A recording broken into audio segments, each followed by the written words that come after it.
Okay, I mean, mathematically, like you're like, okay, this is the rule. Okay, fine, it's not so bad.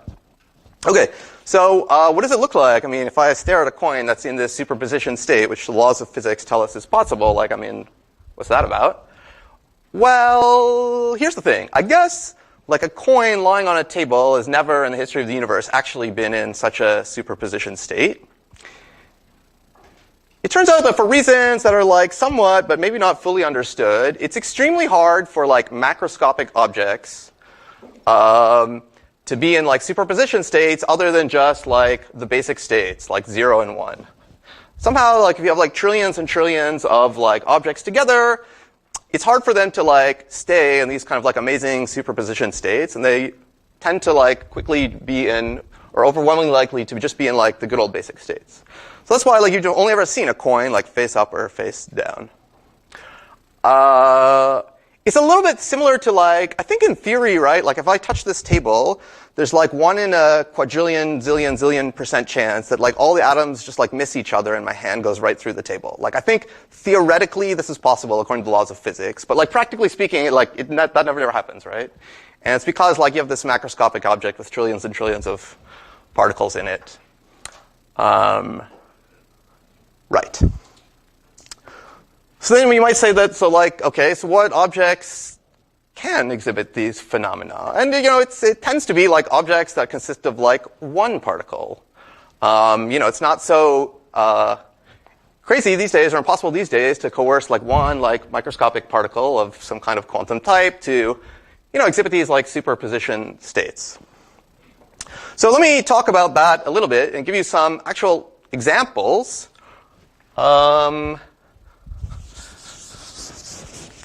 And actually, this will be, like, in some sense, like the most we talk about physics in the course.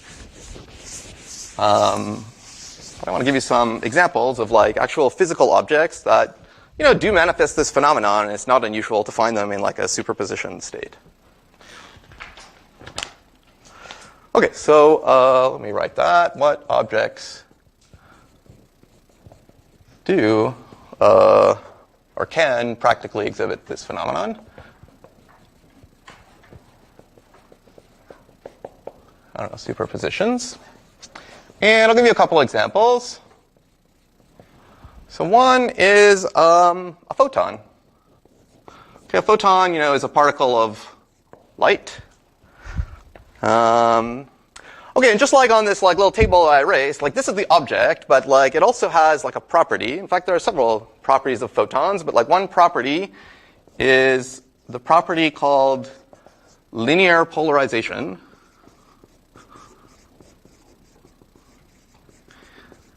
And what does this basically mean? If you're looking at your phone screen or your laptop screen, like, millions of, or I don't know, trillions of, like, photons are coming out of the screen and traveling towards your eyes, which lets you see what's on the screen.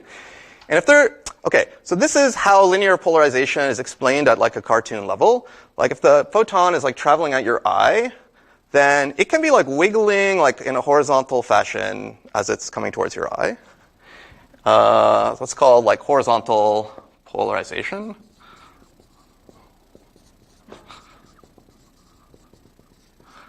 Or, like, as it's coming towards your eye, it can be, like, vertically polarized. Or it'd be wiggling, like, up and down. It's called vertical polarization. And actually, the way, like, LCD screens work is it's, like, actually designed so that, like, it should be that, like, all the photons coming out are one of these two. I forget which one. It actually sends them, like, all out with this either horizontal or vertical. I forget. And you're like, cool. So I have, like, this one teeny tiny object, a photon. It has, like, two basic states, like horizontal polarization or, like, vertical polarization. And you could just be like, great. I mean, that's 0, and that's 1. And cool. Like, if I can just sort of capture a photon and keep it around, I can use that to store, like, 1 qubit. And, you know, apparently, according to, you know, the law of quantum mechanics that I told you,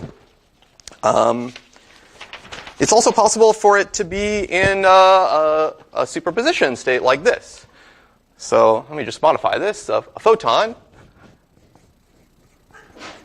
and I'll really put in parentheses here, principle and also in practice can be in a superposition state that's like 0% amplitude on like horizontal wiggling or horizontal polarization and negative 0.6 amplitude on like vertical wiggling.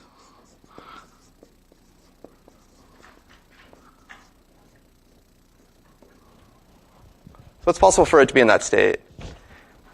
And actually, when you put it that way, now you're like, maybe that's not so weird, right? It's like 0.8 like this and like negative 0.6 like this. Maybe it's just like some diagonal wiggling, like here's like 0.8 this way and like minus 0.6 this way. Like that's horizontal, that's vertical, then like maybe it's just wiggling like this.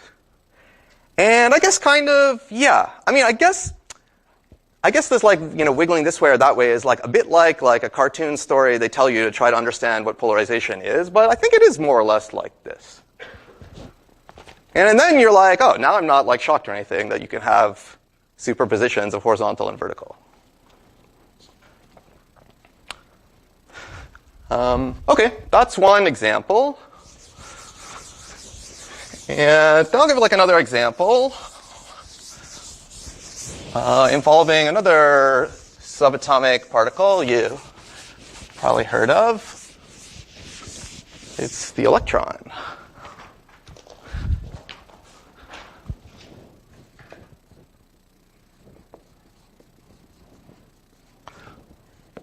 Okay, so that's the object, and then the object is supposed to have a property that we're going to have that has two basic states.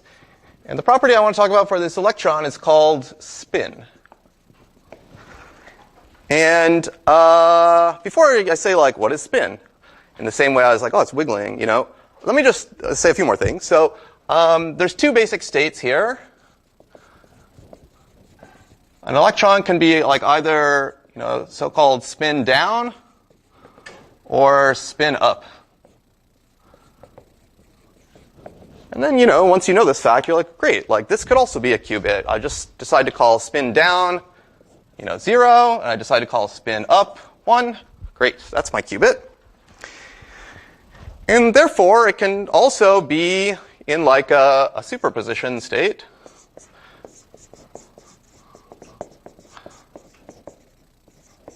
Like, again, I'll use my favorite example, like its state is like 0.8 amplitude on spin down, and a negative 0.6 amplitude on spin up. Okay, and like that can be the state of your electron. Okay. So now you might reasonably ask yourself, so yeah, like what is spin?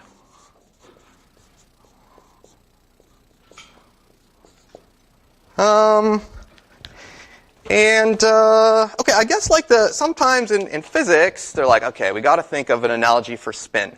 And they're like, oh, it's sort of like the internal angular momentum of the electron. And you're like, so it's spinning? And they're like, no, it's not really spinning, but like it has a property that's like kind of like angular momentum that we call spin. And again, you might be like, but what is it? But maybe you shouldn't ask the question so much. I like make an analogy. Again, bear in mind I don't know too much about physics, but like there's another property that like electrons have that you've more likely heard of, like charge, right? I guess like electrons are like negatively charged. And so like, yeah, electron has this property called charge, but I feel like, what is charge? Like what is it truly charge? But like, I don't know, it's charge. Like what you say is like, I don't know, but like I know that it like manifests itself in like certain macroscopic ways involving like electricity. Like if you have like a bunch of like negatively charged electrons in a balloon and you like put it near your hair, then your hair stands up. Like it's like a property that like causes things to happen. And maybe you should think about like spin in the same way. Just be like, well, I don't know, spin is like some property that like electrons can have, and we call the two basic properties like spin up or spin down. Maybe it's like positive and electric charge. And you should just really care about like how does it like manifest itself in like the macroscopic world that we, live in. And similar to like the balloon in your hair, I mean, they kind of, discover this or like got a sense of this through some like ancient, like famous experiment in physics called Stern-Gerlach experiment. I guess it's two people. And they built like this like, macroscopic device, which I'll draw a hilarious cartoon of. So this device, which is called the Stern-Gerlach device, it's a very fancy name. So basically it's like a tube. It's like a tube of like metal or something. It like fits on a table. It's like, it's like 1 meter long or something on the tube. And, you can, if you're like cool and like good at like experiments and stuff, like you can, basically isolate like one electron. So you have this like electron here. And you can like send it down this like tube. And at the end of this, tube, you have like two like little screens, these little phosphorescent screens. I don't know how to draw a screen, but I don't know, they just look black or something normally. These are phosphorescent screens.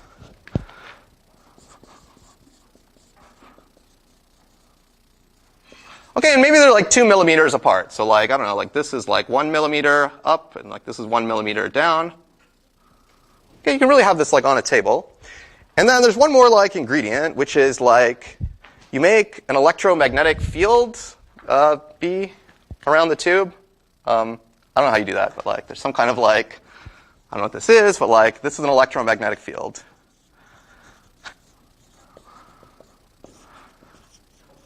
Okay, so they like cook up this like apparatus in their lab, and then it turns out that you send the electron down this tube, and what happens is if you take an electron that has whose spin state is spin down, then when you shoot it through this tube, it like deflects downwards and it strikes this lower phosphorescent screen, and like you see like a little glow, like you do this in the dark, and then you see a little glow on the bottom screen. And conversely, if you like like it either comes out like sort of deflected this way or deflected this way, and one of these two screens lights up. It turns out like, if you put in a spin down electron, then it'll like hit this one, and if you put in a spin up electron, it'll like hit this one. So that's how like, I don't know, spin manifests itself at like, I don't know, the real world level that you can see as a human. And we might say that like the lower screen, this apparatus is called like a measurement. You're trying to measure the spin of the electron. It shouldn't say electronic, it should just say electron. And like when the lower screen glows, you call that like measurement outcome 0.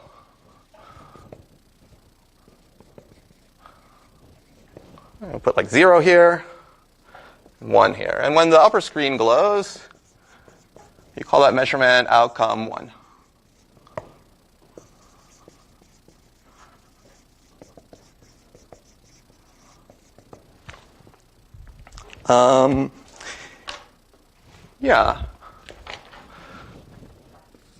Okay, so that's somehow just like, okay, this is how charge, manifests itself. And you might be asking like, oh, what happens if you put in an electron whose spin state is not just like spin down or spin up, but it's like some kind of superposition?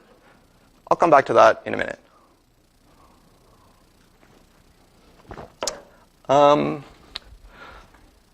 But before I come back to that,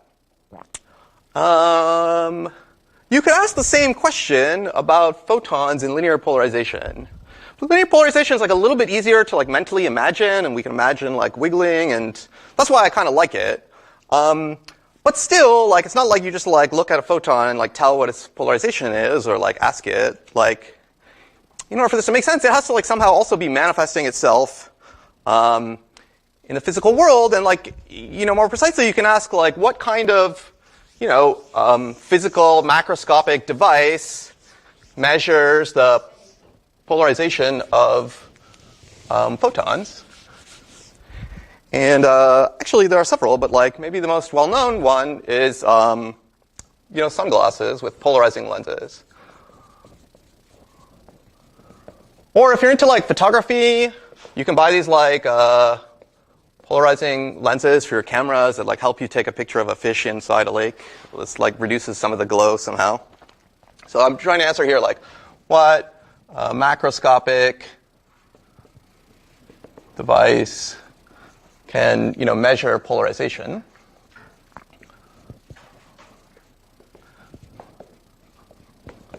Okay, so if you buy these sunglasses with polarizing lenses, so like, I don't get less glare when you're driving on the highway, the lens is just like a piece of plastic. And like somehow, I don't know, they put like these like filaments at some tiny microscopic level in it. I don't know how it physically works. But it's just like a piece of plastic that acts as a so-called vertical polarizing filter. And let me draw like also like a cartoon of that.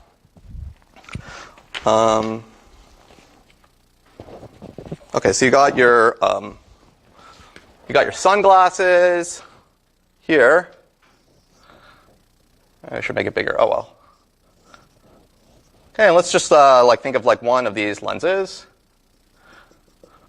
Okay, so like again, like sometimes like a photon will come. Here's like a photon. And it'll come and it'll like strike your lens. And like what happens depends on the polarization state of this photon.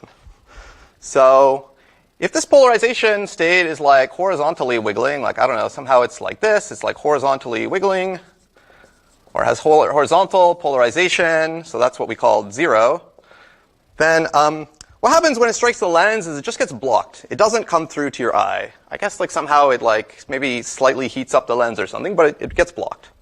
So it's blocked. It does not reach your eye. And conversely, I have to draw the same picture, but if you have like the photon is like vertically polarized, or it's 1, okay, and it like strikes your sunglass lens, then it just passes through like no problem. Okay, so then it passes through. Okay, so then it goes in through and like shoots into your eye. So yeah, that's like a macroscopic object that like lets you measure in some sense the polarization state of a photon, or detect something about the polarization state of the photon. Like if you have like maybe you need like a very precise detector. I think human eyes, it's debated whether or not they can sense a single photon. They really do experiments with humans where they like literally put them in a dark room and they like shoot like one photon at them and they're like, did you see anything?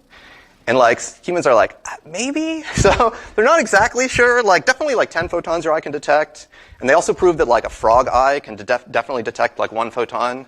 But okay, basically you can easily detect whether like the photon came through or not if you get like a frog or you have 10 of these photons. Okay, so that's an example of detecting the polarization state of a photon. And it's like a bit of a subtle philosophical point. The reason that like we say that the photon has 2 basic states is actually because there are 2 basic outcomes that can happen when you detect them in this way. It can either be blocked or it can be transmitted. Or there's 2 things that can happen here, like it can either hit the top screen or the bottom screen.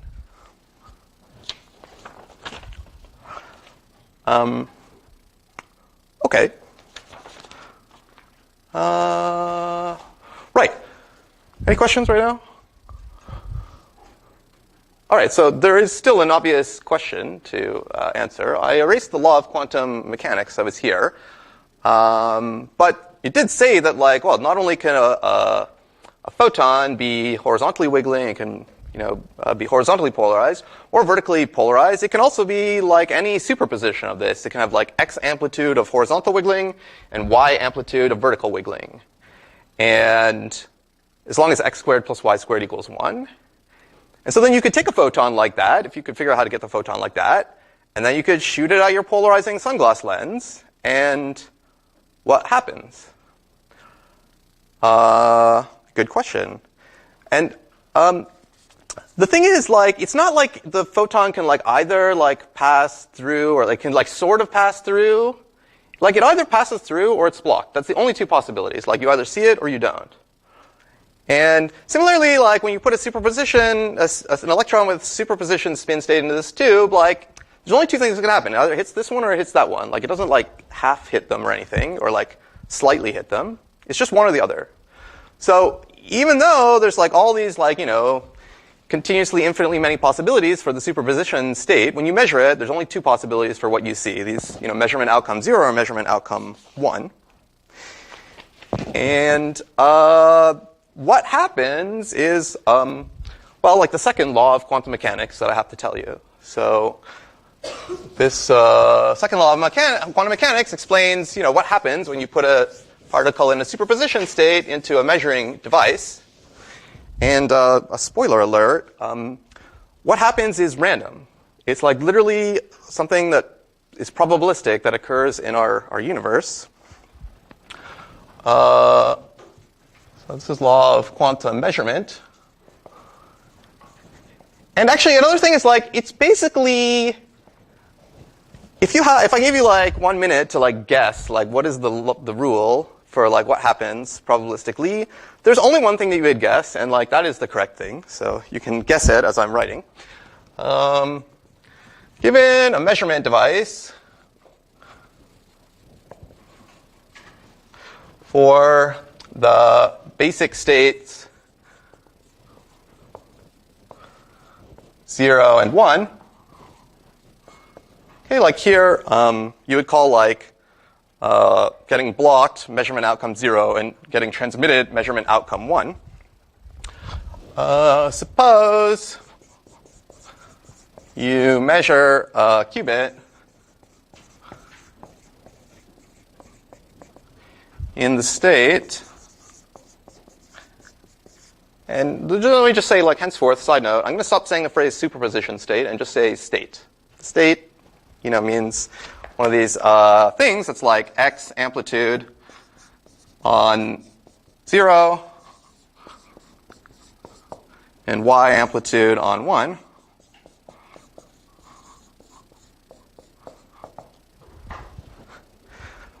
Then I guess I should continue it over here. Then you see the different measurement outcomes with different probabilities, and it's, as I said, you can probably guess it. The probability you see measurement outcome 0 is x squared, and the probability you see measurement outcome 1 is y squared. Let's see, then, let's say measurement outcome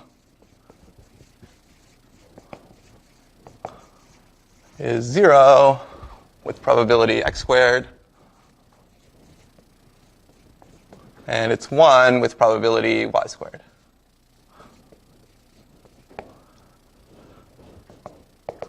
Okay, and this makes sense in the following way.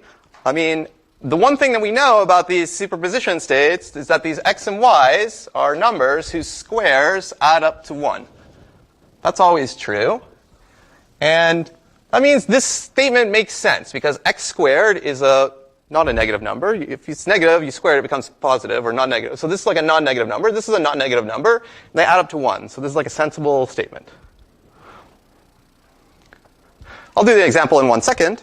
Let me just also say verbally, without writing it down, that there's a similar law, the analogous law for if you have like an object with like 6 basic states. Like if you get incredibly good at manipulating objects and you can have like a die that can have some amplitude of being 1, some amplitude of being 2, some amplitude of being 3, up to some amplitude of being 6. And then you put it into like a die measuring device. If the amplitudes are A, B, C, D, E, F, G, you'll see 1 in your measuring device outcome with probability A squared, and 2 with probability B squared, and 6 with probability F squared. And again, that makes sense because these squared numbers add up to 1. Okay, so as an example, this example that I erased, like if you put like a photon, it's like photon that's in the state, 0.8 amplitude on horizontal, and negative 0.6 amplitude on vertical. That's its state. And like you shoot it into like the sunglass lens.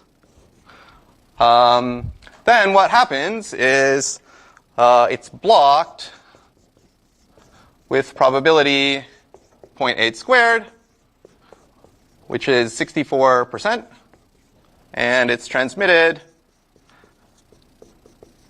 with probability negative 0.6 squared, which is 36%. And similarly, for like the Stern-Gerlach device, you put in like an electron with like 0.8 amplitude on spin down and negative 0.6 amplitude on spin up. You shoot it through. Be like 64% chance it hits this one, 36% chance it hits this one.